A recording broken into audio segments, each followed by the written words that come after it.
Mobile journalist YouTube channel நேயர்களுக்கு குடியாத்தம் குமரன் பணிவான வணக்கத்தை தெரிவித்துக் கொள்கிறேன். நண்பர்களே, கிட்டத்தட்ட ஒரு 5 நாட்களாக, இன்னும் சொல்லப்போனால் ஒரு வாரமாகவே ஒரு பரபரப்பான ஒரு விஷயம் நம்ம சமூக வலைத்தளங்களில் ரொம்ப வைரலாக போகுது. அதாவது மனிதவள மேம்பாட்டுத்துறையினுடைய அமைச்சர் கில்லி சரத் அவர் ஐபிஎல் மேட்சில் அந்த போதை மருந்தை பயன்படுத்துனது தொடர்ந்து எல்லா சேனல்லையும் பேசிகிட்டு இருக்கேன். நான் இதை மொபைல் ஜேர்னலிஸ்ட்டில் இன்றைக்கி தான் பேசுகிறேன். 5 நாள் ரொம்ப பரபரப்பாக போயிட்டுருக்குது. திராவிட முன்னேற்றக் கழக மாணவர் அணி சார்பில் மாவட்ட தலைநகரங்களில் காவல்துறை அனுமதி வழங்கவில்லை. இருப்பினும் அந்தந்த மாவட்டத்தில் எங்கள் கழக உடன்பிறப்புகள் மாணவர் அணி தோழர்களோடு ஆர்ப்பாட்டம் செய்து காவல்துறை கைது செய்தார்கள். பிறகு இரவிலே விடுவிக்கப்பட்டார்கள். எல்லா கட்சிகளும் இதை கண்டிக்கிறது, எல்லா கட்சிகளும். ஆனால் ஒரு அமைச்சர் போதை ஒழிப்பேன், போதை கலாச்சாரத்தை ஒழிப்பேன், சட்ட ஒழுங்கு சரியாக இருக்கும், பெண்களுக்கு பாதுகாப்பு இருக்கும், திராவிட முன்னேற்றக் கழகத்தில் எங்கே பார்த்தாலும் போதை கலாச்சாரம், போதை தலை தூக்கி ஆடுகிறது, போதைப் பொருட்கள், அதாவது கஞ்சா, அபீனு, அரைனு, கொக்கைனு, இதெல்லாம் நிறைய விற்பனை,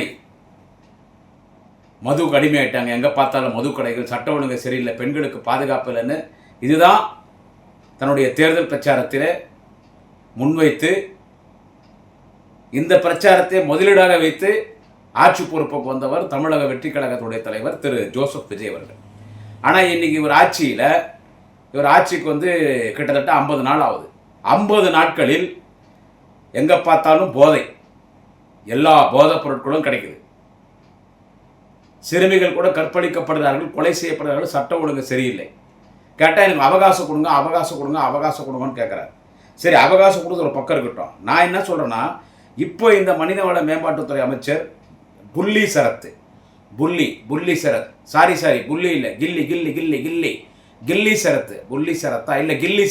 சரத் திரு ஜோசப் விஜய் அவர்கள் கில்லின்னு ஒரு படம் வச்சு இல்லை, அந்த கில்லி படத்தை பார்த்துட்டு அவருக்கு ரசிகராகி கில்லி சரத்துன்னு வச்சுக்கிறார். அமைச்சர் பேர்கள்லாம் அப்படிங்குது பாருங்க, கில்லி சரத் தான். ஆமாம், போக்கிரின்னு ஒரு படம் வந்துச்சு. யாருன்னா போக்கிரின்னு பேரில் அமைச்சிருக்கிறாங்களா இல்லை எம்எல்ஏங்கிறாங்களா எனக்கு தெரில. சரி, அது அவங்க இஷ்டம், என்னன்னா பேர் வச்சுக்கிட்டோம்.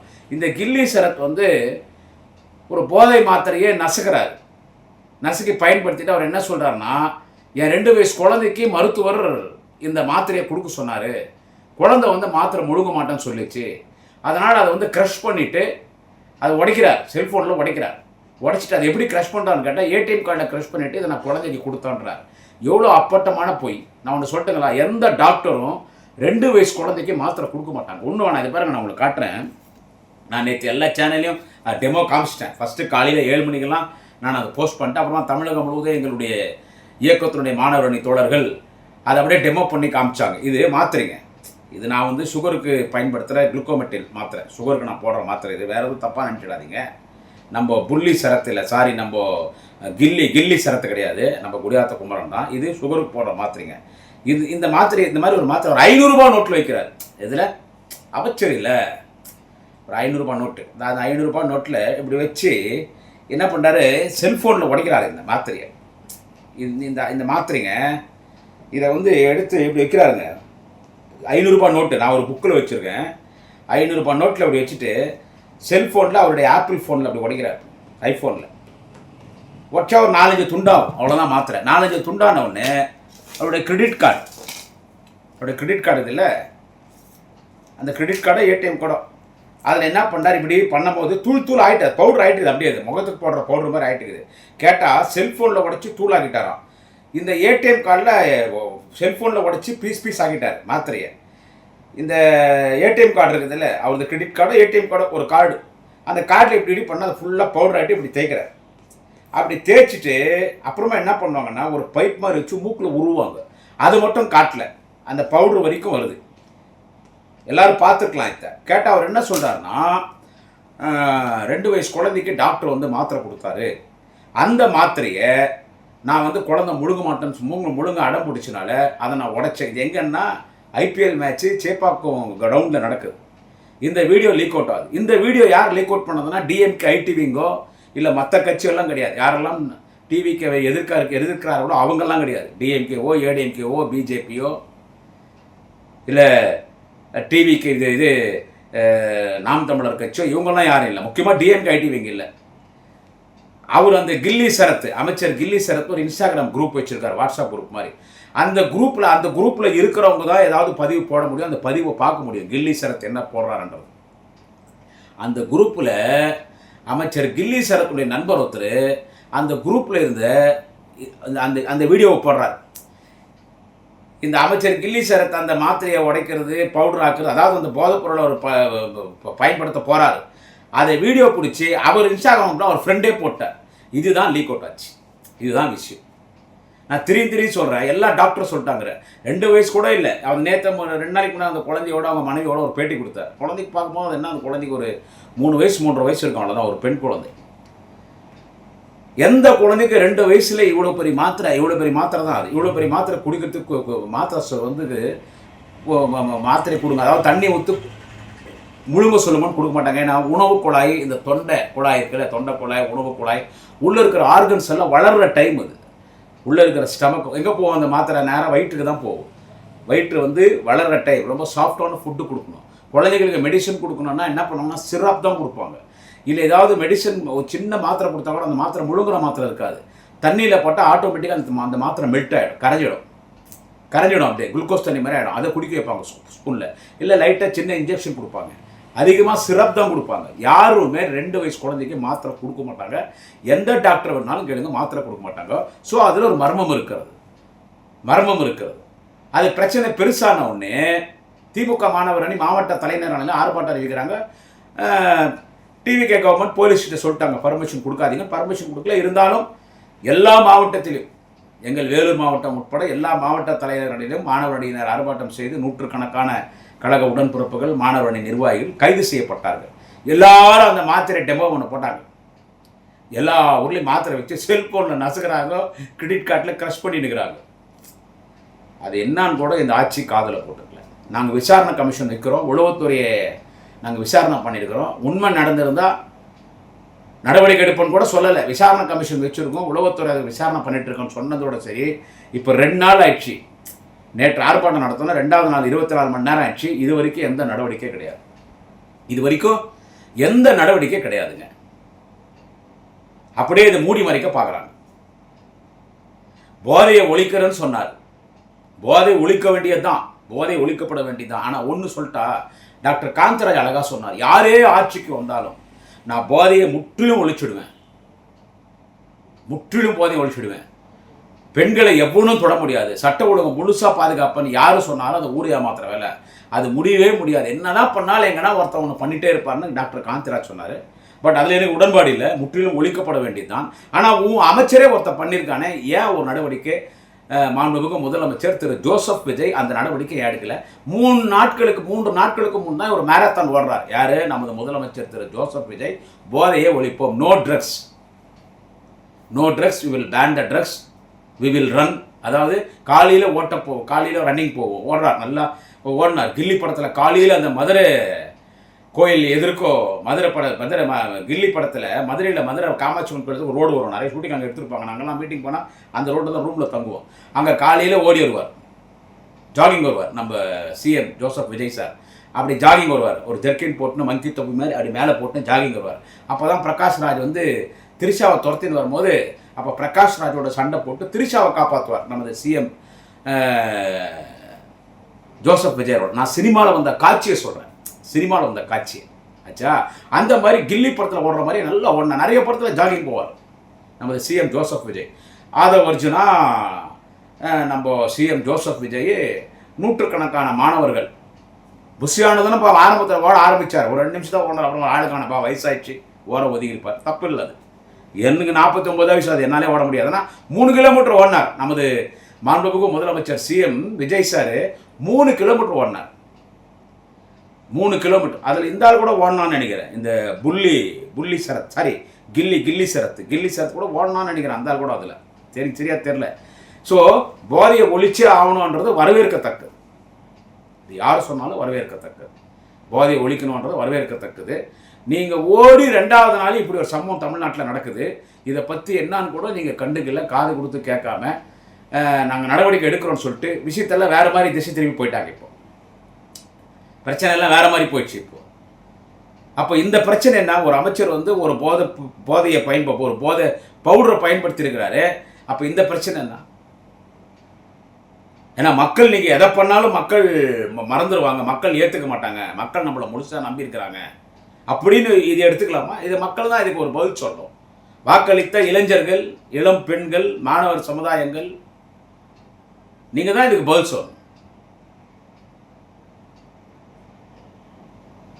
இது அப்படியே என்னன்னா அவங்களுக்கு என்ன தெரியுமா, நம்ம எது பண்ணாலும் அது உடனே அவர் ஆதவர்ஜன் அவர் டீம் வச்சிருக்காருல்ல சோஷியல் மீடியாவில், உடனே இதை வந்துட்டு திமுக பழி வாங்குறதுக்கு பண்ணது, அது மாத்திரை தான், அது குழந்தை கொடுக்குற மாத்திரை தான். இதில் ஒரு டாக்டர் ஒருத்தர் பேட்டி கொடுக்குறாரு. அந்த டாக்டர் தான் இந்த கில்லி சரத்துக்கு குழந்தைக்கு ட்ரீட்மெண்ட் பார்த்த டாக்டர். நான் தான் அந்த மாத்திரை கொடுத்தான்ற. அவன் என்ன பண்ணி டாக்டர் எனக்கு தெரில, இவ்வளோ போலி டாக்டரா என்னன்னு தெரில, நான் தான் மாத்திரை கொடுத்தான்றான். ஸோ இந்த விஷயத்தை அப்படியே போட்டு மூடி மறைக்கிறாங்க. அப்போ இந்த விஷயத்தை மூடி மறைச்சா அப்போ இன்னும் இருக்கிற அமைச்சர்கள் எவ்வளோ தப்பு பண்ணாலும் அதை இந்த அரசாங்கம் கண்டுக்காது. கேட்டால் மக்கள் நம்ம பக்கம் இருக்கிறாங்க, மக்கள் நம்ப மாட்டாங்க. ஒரு அமைச்சர் கற்பழிப்பு கேஸ்லேயே மாற்றான்னு வச்சுங்க, இதெல்லாம் நடக்கும். அப்படிப்பட்டவங்க தான் அமைச்சர் அங்கே இருக்கிறாங்க, அப்படிப்பட்டவங்க தான் அமைச்சர். மாண்புமிகு எதிர்க்கட்சி தலைவர் அண்ணன் உதயநிதி ஸ்டாலின் அழகாக சொன்னாருங்க, போதைப் பொருள் கடத்துறவன், போதைப் பொருள் பயன்படுத்துகிறவன், கஞ்சா விற்கிறவன், கஞ்சா அடிக்கிறவன், குற்ற வழக்கில் இருக்கிறவன், திருட்டு வழக்கில் இருக்கிறவன், பாலியல் வழக்கில் இருக்கிறவன், பெண்களை கொடுமைப்படுத்தினவன், பொண்டாட்டி அடிக்கிறவன், பொண்டாட்டி வச்சு குடும்பம் நடத்தாதவன், பொண்டாட்டி விட்டு கூத்தியார் கூட சுற்றுறவன், பெத்த அப்பா அம்மாவுக்கு சோறு போடாதவன், ரவுடித்தனம் பண்ணுறவன், இப்படி குற்றப்பின்னணியில் இருக்கக்கூடியவர்கள் தான் அங்கே. இப்படிப்பட்ட பல குற்றப்பணியில் இருக்கக்கூடியவர்கள் தான் நான் ரொம்ப குறைச்சலாக சொல்லியிருக்கிறேன் அங்கே அமைச்சர்களாகவும் சட்டமன்ற உறுப்பினராகவும் இருக்கிறார்கள் என்று நமது எதிர்க்கட்சி தலைவர் நாளைய தமிழக மாண்புமிகு உதயநிதி ஸ்டாலின் சொன்னார்ல. இது இப்போ அதை நிரூபணமாகிற மாதிரி இருக்குது. இப்போ நிரூபணமாகிற மாதிரி இல்லை. அப்போ இந்த அமைச்சரை விட்டுட்டிங்கன்னா அப்போ இன்னும் இருக்கிற எல்லா அமைச்சர்களும் இப்படிப்பட்ட தப்பு பண்ணுவான், எம்எல்ஏஸ் எல்லாம் தப்பு பண்ணுவாங்க. அப்போ எதுவுமே நமது மாண்புமிகு முதலமைச்சர் திரு ஜோசப் விஜய் எதுவுமே கண்டுக்க மாட்டார். கேட்டால் மக்கள் நம்ம பக்கம் இருக்கிறார். ஏன்னா நம்ம தான் அவகாசம் கேட்டிருக்கிறோமே. அது இன்னொன்று சொல்கிறோம், அது இப்போ இல்லைங்க, அது 2 வருஷத்துக்கு முன்னால் நடந்த ஐபிஎல் மேட்ச்சில் தான் இப்படிப்பட்ட ஒரு செயலில் அவர் ஈடுபட்டிருக்கிறாரு. அப்படின்னா 2 வருஷத்துக்கு முன்னால் அவர் போதை மருந்து பயன்படுத்தினாரு, இப்போ திருந்திட்டாருன்னு சொல்ல வரீங்களா? அதாவது சொல்லுங்கள், 2 வருஷத்துக்கு முன்னால் தானேங்க, 2 வருஷத்துக்கு முன்னால் அவர் ரசிகர் மன்றத்தில் ரசிகராக இருந்தார். விஜய் ரசிகர் அர்ப்பணி மன்றத்தில் ஒரு ரசிகராக இருந்தார். அப்போ அவர் சேப்பாக்கம் ஸ்டேடியத்தில் அந்த போதை மருந்தை பயன்படுத்தினார். இப்போ இல்லை, அதான் 2 வருஷம் ஆயிடுச்சு. இல்லை, அதாவது ஒருத்தர் 2 வருஷம் முன்னாடி கொலை பண்ணிருப்பான், இப்போ போலீஸ் பிடிக்க வந்தா அவன் எம்எல்ஏ மந்திரி ஆகிட்டிருப்பான்னு வச்சுக்கோங்க. சும்மா ஒரு பேருக்கு சொல்கிறேன். 2 வருஷம் முன்னாடி கொலை பண்ணிருப்பான், இல்லை ரேப் பண்ணிருப்பான். 2 வருஷம் கழிச்சு போலீஸ் அவனை தேடி வருது ஆதாரம் எடுத்துன்னு. அது இப்போ இல்லை, 2 வருஷத்துக்கு முன்னால் தானே அவன் ரேப் பண்ணான், 2 வருஷத்துக்கு முன்னால் தானே போதைப் பொருள் பயன்படுத்தினா, 2 வருஷத்துக்கு முன்னால் தானே அவன் கொலை பண்ணான். இப்போ இல்லை, இப்போ அமைச்சராகிட்ட இப்போ திருந்திட்டார்ல. நாங்கள் தான் அவகாசம் கேட்குறோம்ல, கொஞ்சம் அவகாசம் கொடுங்க, அவர் திருந்திட்டார். இப்போ இப்படி எடுத்துக்கலாமா சொல்லுங்கள்? நீங்கள் திமுகவை டேமேஜ் பண்ணுவீங்க.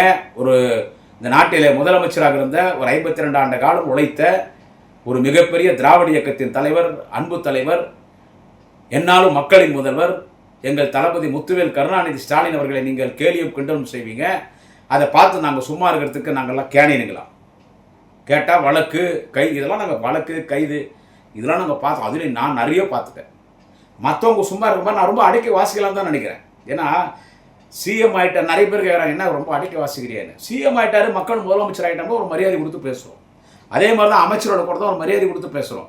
அதனால் இப்படியெல்லாம் இவ்வளோ குற்றப்பண்ணி நம்ம கூட மக்கள் இருக்கிறாங்க. நம்ம என்ன பண்ணாலும் மக்கள் நம்மளை விமர்சிக்க மாட்டாங்க. நீங்கள் அந்த மகளிர் உரிமை தொகை, அந்த 2500, 3500, அந்த மாற்றுத்திறனாளி கொடுக்க வேண்டிய பணம், முதியோர் பென்ஷனு, அந்த படித்த பட்டத்தினாலே உதவித்தொகை எவ்வளோ சொல்லிக்கிறீங்க. 6 சிலிண்டரு, இதுக்கெல்லாம் எனக்கு அவகாசம் வேணும்ன்றீங்க. நீங்கள் எல்லாம் கொடுக்க போகிறதில்ல. நீங்களாச்சு மக்களாச்சு, எங்களுக்கு தேவையில்லாத விஷயம். நேற்று எங்கள் தலைவர் தளபதி முத்துவேல் கருணாநிதி ஸ்டாலின் அவர்கள் முதலமைச்சராக இருந்தால் அவர் சொன்னதெல்லாம் இந்த மாதத்துலேயே நடைமுறைக்கு வந்திருக்கும். நீங்கள் எதுவும் கொடுக்கவும் போகிறதில்ல. அது நீங்களாச்சு மக்களாச்சு. ஏன்னா மக்கள் தான் உங்களுக்கு அவகாசம் கொடுத்துருக்காங்க. இல்லை, அந்த அவகாசம் 1 வருஷம் இருக்கலாம், 2 வருஷம் இருக்கலாம், 3 வருஷம் இருக்கலாம். அவ்வளோ வருஷம்லாம் கவர்மெண்ட் தாங்க. அதுக்குள்ளே எங்கள் தலைவர் தளபதி முத்துவேல் கருணாநிதி ஸ்டாலின் அவர்கள் முதலமைச்சராக வந்துடுவார். அவர் எல்லாத்தையும் கொடுக்க போகிறார்.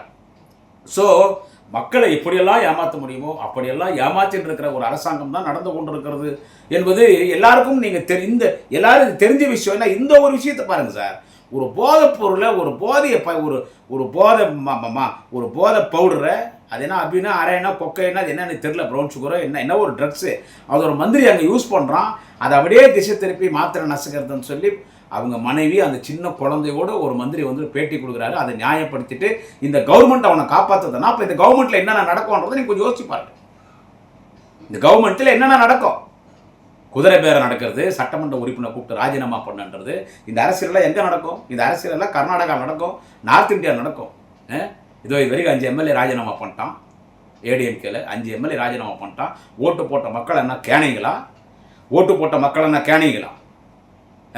அப்போ ரெட்டையில் போட்டால் இப்போ விசிலில் போடணும்னா மக்கள் நீங்கள் சொல்கிற மாதிரிலாம் போடுவாங்களா? பாப்பா அது எப்படி நமக்கு என்னன்னு தெரில. ஏன்னா இந்த மக்களை நம்பி நம்மளால் எதுவும் பேச முடியாது. அவங்க தலைமையில பாறாங்கல்ல பெரிய பெரிய கல்லாம் மக்கள் தூக்கி போட்டுட்டு இருக்காங்க. என்னதான் நீங்கள் எங்களை புறக்கணிச்சாலும் கடைசியில் உங்களுக்காக கத்தெடுத்திருக்கிற ஒரே தலைவர் முத்துவேல் கருணாநிதி ஸ்டாலின், எங்கள் தலைவர் தளபதியும் எங்கள் எதிர்க்கட்சி தலைவர் நாளைய தமிழக ஆளுநர் உதயநிதி ஸ்டாலின், திமுக தொண்டன் என்னை போன்ற பேச்சாளர்கள் தான் பேச்சாகணும்.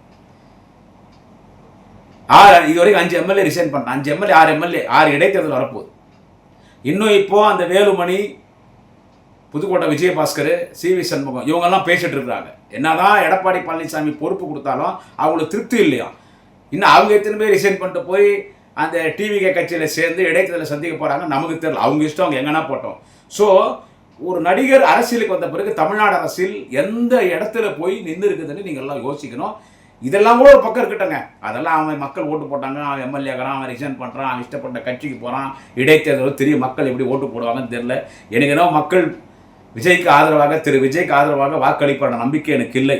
திராவிட முன்னேற்ற கழகத்தான் வாக்களிப்பான்னு நான் நம்புகிறேன். அது தேர்தல் நேரத்தில் தான் பார்க்கணும் எப்படின்னு சொல்லிட்டு. இப்படி இந்த ஒரு மந்திரி போதைப்பொருள் போதையை பயன்படுத்துந்த இதை ஒரு உண்மையிலே அந்த போதைப்பொருள் பயன்படுத்தலைன்னா மெடிக்கல் டெஸ்ட்டுக்கு வரலாமே. இல்லை அவன் தப்பு பண்ணியிருந்தா முதலமைச்சர் திரு ஜோசப் விஜய் அவர்கள் அவன் அந்த பதவியிலேருந்து எடுத்துருங்க. உங்களை யாரும் திட்ட போகிறதில்ல. ஏன்னா 2 வருஷத்துக்கு முன்னாலே ஜோசப் விஜய் அன்னைக்கு நடிகர் ஜோசப் விஜய் வந்து இந்த புள்ளி சரத்தோ அந்த கில்லி சரத்தோ அந்த ஆளை கூப்பிட்டு இந்தாப்பா இந்த போதை பவுடர் வச்சுக்கோ, சேப்பாக்கத்தில் போய் இந்த போதையை இந்த போதை மருந்து நீ எடுத்துக்கோ, நல்ல போதையில் நீ நல்லா கிரிக்கெட் மேட்ச் பார்க்கலாம், 6 அடிச்சா 4 அடிச்சா அவுட் ஆனால் நல்லா கை தட்டலான்னு விஜய் கொடுத்தனுப்பல. நம்ம இது விஜய் மேலே முதலமைச்சர் திரு விஜய் மீது நம்ம குற்றம் சொல்ல. 2 வருஷத்துக்கு முன்னாடி அவர் ரசிகர்னு அவர் கொடுத்தனுப்பல. அவன் தப்பு பண்ணிக்கிறான். அந்த தப்புக்கு முதலமைச்சர் சம்பந்தம் கூட நான் சொல்ல வரல. அவன் தப்பு பண்ணியிருக்கிறான். அவன் தப்பு பண்ணானவொடனே யார் தப்புன்னா நடவடிக்கை எடுப்பேன்னு சட்டமன்றத்தில் முதலமைச்சர் திரு ஜோசப் விஜய் சொன்னார். லஞ்சம் வாங்க விடமாட்டேன், லஞ்சம் வாங்கணும்லேயும் விடமாட்டேன், தப்பு பண்ணவும் விடமாட்டேன், தப்பு பண்ணாலும் விடமாட்டேன், யாராக இருந்தாலும் தண்டிப்பேன்னு நீங்கள் தானே பேசுனீங்க. உங்கள் மினிஸ்டர்ஸ் எல்லாம் ஆதவ அர்ஜுனா, புஸ்ரி ஆனந்த் அவங்கெல்லாம் கான்ட்ராக்டர்ஸ் எல்லாம் யாரும் கான்ட்ராக்டர் யாரும் கமிஷனே கொடுக்கக்கூடாது, எல்லாம் ஓப்பன் டெண்டர், ஒரு கமிஷன் கொடுக்காது. சந்தோஷம், வாழ்த்துக்கள், நடந்தால் சந்தோஷம். அதை தாண்டி புஷி ஆனந்தன் சொல்லியிருக்காரு, என் பேர் சொல்லி யாருன்னா பணம் கேட்டால் 100க்கு ஃபோன் பண்ணுங்க நீங்கள், ரொம்ப சந்தோஷம். அடுத்து ஏதோ ஒரு நம்பர்லாம் கொடுத்துருக்காரு அந்த IAS IPS அதிகாரி மாநாட்டில் முதலமைச்சர் திரு விஜய் அவர்கள். எந்த அரசு அதிகாரி லஞ்சம் கேட்டாலும் இந்த நம்பருக்கு ஃபோன் பண்ணு. இந்த அரசு அதிகாரி ஒரு சாதாரண அரசு ஊழியர் இருந்தாலும் லஞ்சம் கேட்டது நிரூபிக்கப்பட்டால் யார் புகார் தருகிறார்களோ அவருக்கு அரசாங்கத்தின் சார்பில் 1 லட்சம் தரணும்னு முதலமைச்சர் விஜய் சொல்லியிருக்கார். இதையும் நானே சொல்கிறேன், அதுவும் சந்தோஷம். அதெல்லாம் நடந்தா அப்படி இருக்கும்போது உன்னுடைய டிபார்ட்மெண்ட்டில் இருக்கிற ஒரு அமைச்சர் கில்லி சரத்து ஒரு ட்ரக்ஸ் யூஸ் பண்ணியிருக்கான். அவன் ட்ரக்ஸ் யூஸ் பண்ண தப்புன்னு அவனை மினிஸ்டர் பதவியிலிருந்து எடுத்துட்டா இன்னும் கிரேஸ் உங்களுக்கு மேலே வருமே. Honourable CM Joseph Vijay sir, உங்களுக்கு இன்னும் கிரேஸ் மேலே வருமே. அப்போ எல்லா பொய் பித்தலாட்டமா இப்படி தான் நம்ம எடுத்துக்கணும். ஆனால் ஒன்றுங்க, நான் நேற்று கூட இதே நம்ம மொபைல் ஜெனரேஷனில் பேசுகிறேன். இவ்வளோ அக்ரமம், இவ்வளோ அநியாயம் பண்ணுறீங்க, பண்ணுங்க. எங்கள் ஊரில் இருக்கிற எம்எல்ஏ என்னடான்னா ஆர்டிஓ போய் மிரட்டுறான். எங்கள் ஊரில் இருக்கிற எம்எல்ஏ ஆர்டிஓ போய், அந்த வீடியோ எல்லா சேனல்லையும் வைரலாக வந்துச்சு. ஒரு ஆர்டிஓன்னா யார்? ஆர்டிஓன்னா என்னங்க, ஒரு ரெவன்யூடைய district officer, equal to collector.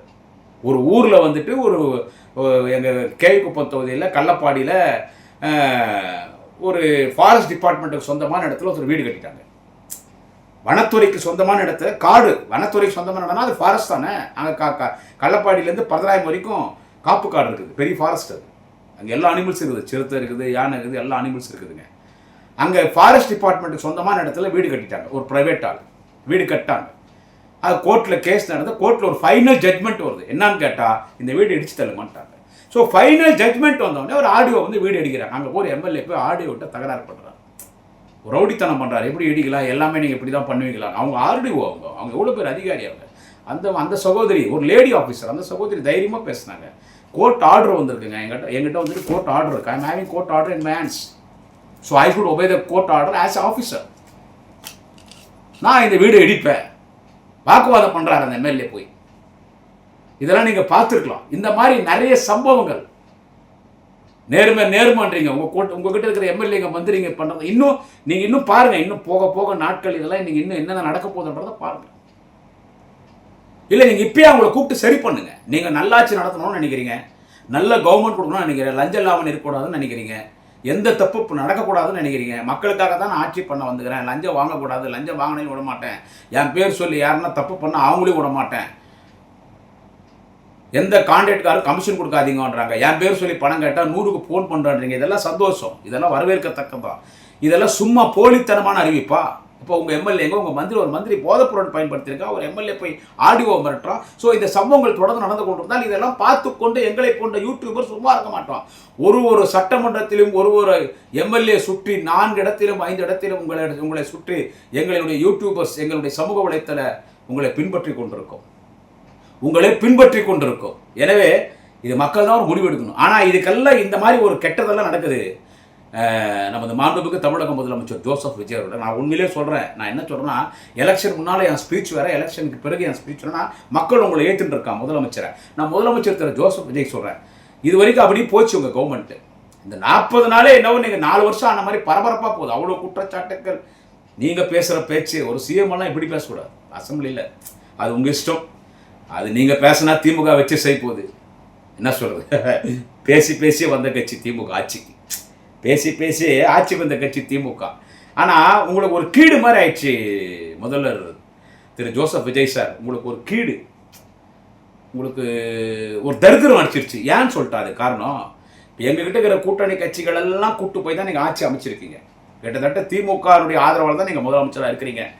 எல்லாம் வந்தாங்க, எங்களுக்கு துரோகம் பண்ணோம், நாளைக்கு உங்களுக்கு துரோகம் பண்ண மாட்டான்றது எவ்வளோ. அதில் நீங்கள் துரோகம் பண்ண மாட்டா நீங்கள் நிச்சயமாக சொல்ல முடியாது. ஆனானப்பட்ட திமுக ஆனானப்பட்ட தலைவர் தளபதிக்கே துரோகம் பண்ண கூட்டணி கட்சிகள் உங்கள் முதுகில் குத்த மாட்டாங்கன்றது எவ்வளோ நேரம். ஏதோ நீங்கள் கூட்டணி கட்சிகள் கூட்டமெல்லாம் போட்டிருக்கீங்க, திமுக துரோகம் செய்த துரோகிகளை வைத்துக்கொண்டு ஒரு கூட்டணி குச்சி கூட்டம் போட்டிருக்கீங்க. சரி, அவங்க இன்னைக்கு உங்கள் கூட கூட்டணி இருக்காங்க.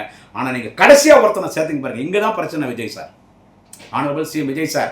இங்கே தான் உங்களுக்கு பிரச்சனை. நான் உங்களுக்கு பார்ஷாலிட்டி பண்ணுறேன், நான் உங்களுக்கு சப்போர்ட் பண்ணியே பேசுகிறேன்.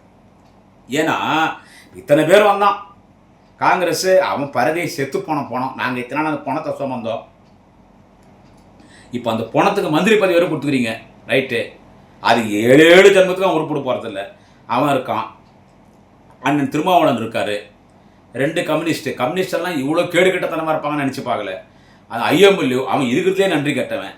இதெல்லாம் கூட பரவாயில்லைங்க, ஒரு வகையில் இதெல்லாம் கூட பரவாயில்லை. இந்த மரண திமுக மதிமுகன்னு ஒருத்தனை சேர்த்துறீங்க பாருங்க, இங்கே தான் சார் உங்களுக்கு கெட்ட பேர். அவன் போன இடம் உருப்பட்டது கிடையாது. அவ்வளோ பெரிய தலைவர் கேப்டன் விஜயகாந்த் சோழியை முடித்தவன் யாரான்னு கேட்டால் இந்த கோபால்சாமி தான். எப்படியோ அக்கா மரியாதைக்குரிய தேமுதிக தலைவர், விருதாச்சல சட்டமன்ற உறுப்பினர் அக்கா பிரேமலதா விஜயகாந்த் அவர்கள் கஷ்டப்பட்டு உழைச்சி, பல ஆண்டுகள் உழைச்சி இன்றைக்கி அந்த கட்சியை தூக்கி நிறுத்தி இன்றைக்கி திமுக கூட்டணி சேர்ந்து அவருடைய தம்பி அண்ணன் சுதீஷ் அவர்கள் ஒரு ராஜ்யசபா எம்பி, இன்றைக்கி ஒரு இடத்துல அவங்க ஜெயிச்சு இன்றைக்கி சிறப்பாக பணியாற்றுறாங்க சட்டமன்றத்தில். அந்த தேமுதிகவை கேப்டன் விஜயகாந்த் அவர்கள் அரசியல் வாழ்க்கையை முடித்தவன் யாருன்னா இந்த தரித்திர பிடிச்சவன். இந்த ஆமன் நுழைஞ்சாலும் அமீனா நுழைஞ்சாலும் உருப்படாதுன்றாங்களே, அந்த மாதிரி இந்த கோபால்சாமி இன்னும் டோட்டலாக தேமுதிகவை அழிக்கணும்னு முயற்சி பண்ணான், ஆனால் முடியல. அன்னைக்கு மட்டும் அந்த தேர்தலில் கேப்டன் விஜயகாந்த் திமுகவோட கூட்டணி சேர்ந்திருந்தா கலைஞர் முதலமைச்சர், கேப்டன் எதிர்கட்சி தலைவர், இன்னைக்கு கேப்டன் முதலமைச்சராக கூட வந்திருக்கலாம் விஜயகாந்த் அவர்கள். அதை கெடுத்தவன் யாரான்னா கோபால்சாமி. இவன் எங்கெங்க கூட்டணிக்கு இருந்தாலும் இந்த பெரிய மனுஷன் சொல்றாரு பிள்ளைக்கா பையன், எங்கெங்க கூட்டணிக்கு போறானா இருந்தாலே அத்தனை பேரும் முடிச்சிடுவான். கடைசியாக அவங்கள்ட்ட வந்துக்கிறார். இவனும் ஒரு தரித்திரம் பிடிச்சவன், அவன் பையன் ஒத்துக்கிறான் பாரு துரை வைக்கோ, அவன் இன்னும் தரித்திரம் பிடிச்சவன். திமுக போட்ட பிச்சில் திருச்சியில் எம்பி ஆகிறான். மானவ மரியாதை சோத்துக்கு உப்பு போட்டு சோத்துக்கு வயிற்றுக்கு சோறு சாப்பிட்ற மாதிரி தான் அவன் ரிசைட் பண்ணான் திருச்சி எம்பி பதவியை. இப்போ அவன் முட்டை வந்துடான் பாருங்க. இதுதான் சார் விஜய் சார் இப்போ உங்களுக்கு இந்த போதையில் அமைச்சர் மாட்டினது, எம்எல்ஏ ஆடியோட்டை கரெக்டாக பண்ணுறது, இன்னும் பல சமாச்சாரம் நடக்க போகுது சார் விஜய் சார். இதெல்லாம் கம்மி. இன்னும் உங்களுக்கு உங்களுக்கு படுத்தா தூக்கம் வராது. அவ்வளோ நெருக்கடி வரப்போகுது. எதுவும் இல்லைனா கூட தானா தேடி வரும். ஏன்னு கேட்டால் தரித்திரம் உங்கள் வீட்டுக்குள்ளே வந்துருச்சு. 1.5 மணி நேரம் நான் முதலமைச்சர் விஜய் வீட்டிலே நான் ஆலோசனை நடத்தினேன். பல்வேறு கருத்துக்களை நாங்கள் பரிமாறிக்கொண்டோம். 2 சட்டமன்ற உறுப்பினர்கள் எங்களோடு இல்லை என்றாலும் தொடர்ந்து நாங்கள் தமிழக வெற்றி கழகத்தோடு கூட்டணியிலே இருப்போம். அவனால மயிறு ஒரே ஓட்டு கிடைக்காது. நான் என்ன சொல்ல வரேன்னா, தரித்திரம் புட்டிச்சு. ஜோசப் விஜய் சார் தரித்திரம் புட்டிச்சு. ஒரு நல்லதுக்கு சொல்கிறேன். என்ன சொல்கிறது, நீங்கள் எல்லா இந்து கோயிலுக்கு போகிறீங்க, முட்டிக்கால் போட்டு விழுந்து அங்கே பிரதர்ஷனம் பண்ணுறீங்க. நானும் கிறிஸ்துவ ஸ்கூலில் படித்தவன் தான். எனக்கு கிறிஸ்துவ மதத்தின் மீது ரொம்ப மரியாதை உண்டு. சர்ச்சுக்கு போகிறீங்க, நீங்கள் தர்காவுக்கும் போகிறீங்க. அதனால் சர்ச்சுக்கு போய் வேளாங்கண்ணிக்கு போய் மாதா மாட்டு நல்லா கும்பிட்டுங்க. ஒரு தரித்திரம் பூச்சி என்கிட்ட வந்துட்டுக்கிறானு, அங்கே எதனா பிரசாதம் வாங்கிட்டு வந்து வீட்டில் வச்சுங்க. கோயிலுக்கெல்லாம் போனீங்கன்னா நல்லா பூஜை பண்ணி தாய்த்து எதனா கட்டிக்குங்க. இந்த தர்காவுக்கு போங்க, முஸ்லீம் அங்கே தர்காவுக்கு போனால் அங்கேயும் தாய்த்து கட்டுவாங்க, கட்டிக்குங்க. வீட்டில் பூஜைகள்லாம் பண்ணி மாட்டு கோமியத்தை வீடெல்லாம் தெளிங்க. அதை கூட ஒருத்தர் ஜோசிக்கார், அவர் பேர் ரத்தன் பண்டிதா, அவர் கூப்பிட்டு வந்து வீட்டில் யாகம்லாம் நடத்துங்க. என்னது யாகம் நடத்தி வீட்டில் எதனா மந்திரிச்சு அந்த தகடெல்லாம் கட்டுவாங்க. தகடெல்லாம் கட்டுங்க. ஏன்னா ஒரு தரித்திரம் உங்கள்கிட்ட வந்துட்டுக்குது. அவன் கோபாலசாமிக்கிறானே அந்த ஆளு, அவன் பையன் 7 மூதேவி புடிச்சிடுச்சு. அதனால் உங்களை எப்படி காப்பாற்றணும்னா கடவுளை நாடுங்க. எதனா தாய்த்தை கீத்தை கட்டிக்கின்னு பூஜை கீதை பண்ணி யாகம் பண்ணி மந்திரம் போட்டு அந்த தரித்திர புட்சம் கூட நீங்கள் என்னைக்கு போய் சேர்ந்தீங்களோ இந்த மாதிரி சம்பவம்லாம் நடக்கும். எனவே மக்களே, ஒரு போதை பொருளை ஒரு போதை மாத்திரையை நசக்கிறான், ஒரு ஒரு ஒரு ட்ரக்ஸ் எடுத்திருக்கான் ஒரு மினிஸ்டர். கில்லி சரத்து ஒரு ட்ரக்ஸ் எடுத்திருக்கான் சேப்பாக்க ஸ்டேடியாவில். அவன் மேலே நடவடிக்கையில் கேட்டால் அது 2 வருஷத்துக்கு முன்னால் தானான்றாங்க. ஒரு மந்திரியே இப்படி, ஒரு எம்எல்ஏ இப்படி, இனி தொடர்ந்து எப்படி இருக்க போகுதுன்றது பாருங்க. எனவே இந்த கில்லி சரத் மீது நடவடிக்கை எடுக்காதது இது முதலமைச்சர் திரு ஜோசப் விஜய் அவர்களுக்கு அரசியல் வாழ்க்கையிலே ஒரு மிகப்பெரிய கருப்பு புள்ளி. இதுக்கெல்லாம் காரணம் இந்த தரித்திரம் புச்சம் 7 கோபாலசாமி உங்கள்கிட்ட வந்ததுக்கு தான். இப்பயும் நல்லதுக்கு சொல்கிறேன், கோயிலுக்கு போய் பூஜை கீஜை பண்ணி வீட்டை கவுமியெல்லாம் தெளித்து வீட்டில் யாகம் வளர்த்தி சுத்தபத்தமாக இருங்க. அவனை கிட்ட சேர்க்க உங்களுக்கு தான் ஆபத்து. ஜோசப் விஜய் சார், நன்றி வணக்கம். நாளை இன்னொரு பதிவில் சந்திக்கிறேன். குடியாத்தம் குமரன்.